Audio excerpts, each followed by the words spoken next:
एक गांव में रघु नाम का एक व्यक्ति रहता था। रघु अपने घर में अपनी माता और अपनी पत्नी के साथ रहा करता था। वह सुबह सुबह खेत में निकल जाता और खेत का सारा काम करके ही घर पर वापस आता। एक दिन रघु अपने पत्नी से कहता है, मैं सोच रहा हूँ कि खेती को छोड़कर कोई दूसरा काम किया जाए, इससे घर का खर्चा नहीं चल पाएगा। रुको, मैं तुम्हारे लिए पानी लेकर आता हूँ। उसके बाद मैं तुम्हें बताता हूँ कि तुम्हें खेती के अलावा क्या क्या करना चाहिए।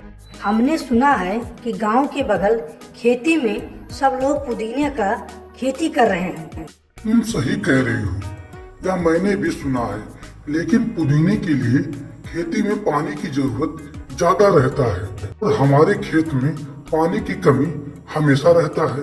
तो एक काम करिए ना, बगल में जो कुआं है वहाँ से पानी ले लीजिए और उसका पैसा दे दीजिए उन्हें।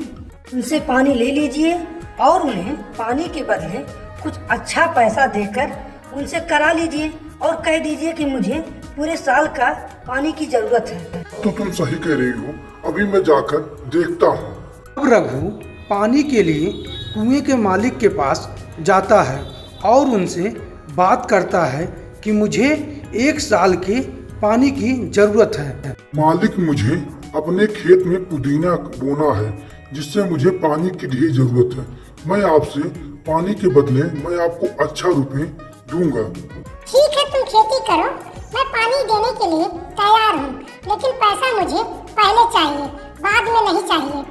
ठीक है, मैं पैसा तुम्हें पहले दे दूंगा, बाद में ही पानी ले जाऊंगा, लेकिन आप पक्का समझना, बाद में कुछ मत कहना। हमारा तुम्हारा सौदा हो गया तो बाद में कुछ नहीं कहेंगे हम।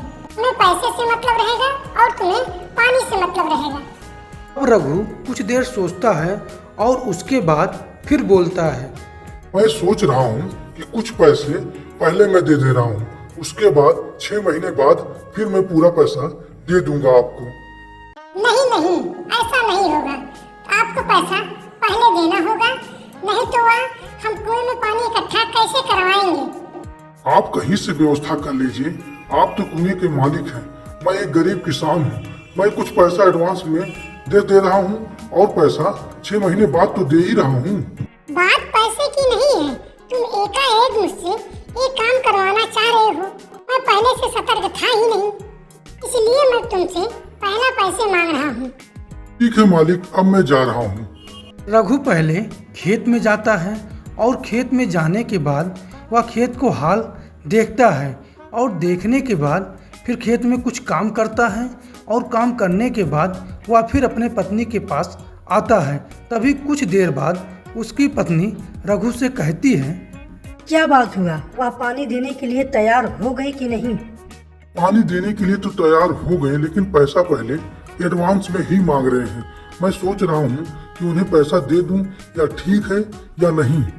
मैंने उनसे कहा कि आप कुछ पैसा पहले ले लीजिए और कुछ पैसा 6 महीने बाद ले लीजिए, लेकिन वो बोल रहे हैं कि मेरे पास पैसा नहीं है, मैं पैसा एडवांस में नहीं रखा हूँ। तुम्हें एकाएक मुझसे काम बोले हो, इसलिए तुम्हें पैसा पहले देना होगा।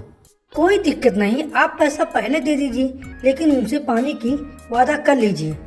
नहीं, मैंने उनसे सारा लिखा पढ़ी करवा लूंगा, उसके बाद उन्हें पैसा दूंगा। पैसा देने के बाद वह कुछ कह नहीं सकती, इसलिए मैं लिखा पढ़ी पहले करवा कर उसके बाद पैसा दूंगा। मैं कल जाऊंगा और प्रधान को लेकर और सभी गांव वालों को ले जाकर उनके सामने पहले उनसे दस्तखत कराऊंगा, उसके बाद पुदीना बोऊंगा। अब सुबह की वक्त हो जाता है। तभी रघु जा रहा था, तभी उसकी पत्नी रघु से कहती है, देखो, आप सोच समझ के काम कीजिएगा, किसी को विश्वास नहीं है। दुनिया में सब लोग घोटोला हैं, इसलिए आप सोच समझकर ही कदम लीजिएगा और पैसा दीजिएगा और उनसे एक एक दिन का लिखा लीजिएगा कि मुझे पानी कब तक जरूरत है और कब तक नहीं जरूरत है। नहीं नहीं, तुम तो बात सही कह रही हो, इसलिए मैं कुछ लोग को और ले जाऊंगा, तभी लिखा पढ़ी करवाऊंगा, उसके बाद मैं उनको पैसा दूंगा। तुम्हें घबराने की जरूरत नहीं है। मेरे साथ एक चाचा जी मुझे जंगल में इंतजार कर रहे हैं, वो अभी मेरे साथ चलेंगे लिखवाने के लिए। अब मैं जा रहा हूँ, तुम घर का ख्याल रखना। रघु अब घर से निकलता है और वह जंगल के रास्ते जाता है।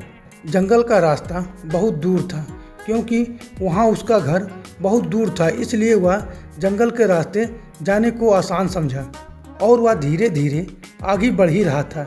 तभी वह रास्ते में उसे एक पेड़ के नीचे आराम करने को सूझता है और वह उस पेड़ के नीचे जाकर आराम करने के लिए बैठता है। तभी उसे नींद लग जाती है और इतने गहरा नींद में वह पहुंच जाता है कि वह कुछ देर के बाद 3-4 घंटा बीत जाता है। तब रघु की आँख खुलता है। तब वह देखता है कि वो चाचा जी उसका काफ़ी देर से इंतजार कर रहे हैं। अरे चाचा जी, मुझे माफ कर दो। मैं एक पेड़ के नीचे बैठा था आराम करने के लिए, लेकिन तभी मेरा आँख लग गया, मैं वहीं पर सो गया। अब मेरे साथ चलिए, मैं बहुत पश्चाताप कर रहा हूँ। आप कितना देर से यहाँ खड़े हुए हैं? मुझे लग रहा है कि 1-2 घंटे से आप जरूर खड़े हैं यहाँ पर। भी रघु चाचा जी के पास जाता है और कहता है, चाचा अब मेरे साथ चलिए और वहाँ पर आप दिखाइए कि कैसे क्या होगा।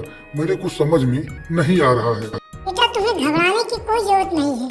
मैं चलूं या ना चलूं, काफी देर से इंतजार कर रहा था। अब मेरे घर पे मुझे काम है, इसलिए मैं अब जा रहा हूँ। नहीं चाचा, अगर आप नहीं चलेंगे तो मेरा काम नहीं हो पाएगा, इसलिए आपको चलना है। और काफी रुपए हैं, वो साथ में चलेंगे तो मुझे डर लग रहा है। बेटा तुम घबराओ मत, मैं तुम्हारे साथ चलने के लिए तैयार हूँ। तो इस कहानी को पूरा पार्ट 2 में देखा जाएगा।